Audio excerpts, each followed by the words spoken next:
It was supposed to take 3 years to build, but 11 years later, and after a massive budget blowout, the International Convention Centre has finally opened. With capacity for more than 4,000 guests and 120 events already confirmed for this year, it's hoped the venue will breathe new life into Auckland's CBD. Zane Small reports. The Prime Minister cutting the ribbon. 5, 4, 3, 2, 1. To officially open the New Zealand International Convention Centre. Christopher Luxon sharing a happy moment with Auckland Mayor Wayne Brown and his deputy Desley Simpson. It'll be huge for Auckland. It will really put us on the map. Ngāti Whātua Ōrākei welcomed guests into the venue. The building has capacity for more than 4,000 attendees, and so far 120 events are booked. The Prime Minister's delegation took a tour of the now complete facility, a moment more than a decade in the making. Yes, we hoped originally it might be in 3 years, and we've waited a little bit longer than that. Actually, it hasn't changed the vision. That vision first emerged in 2013 when the government of the day signed an agreement with Sky City to deliver an international convention centre costing around $400 million.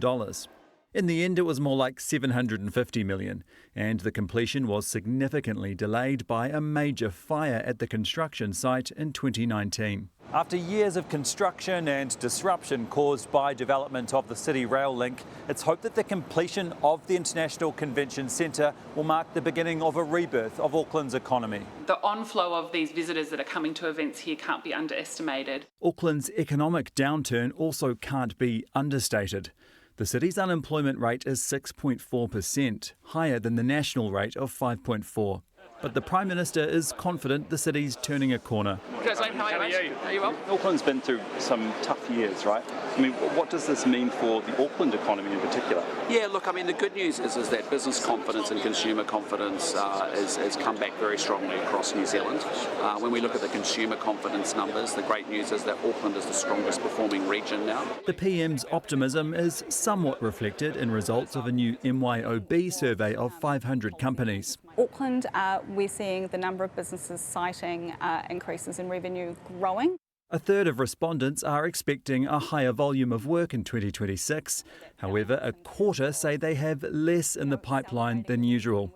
What we're seeing generally from the last 6 months or so is the trend is heading in the right direction. It just might be slower for some pockets than others.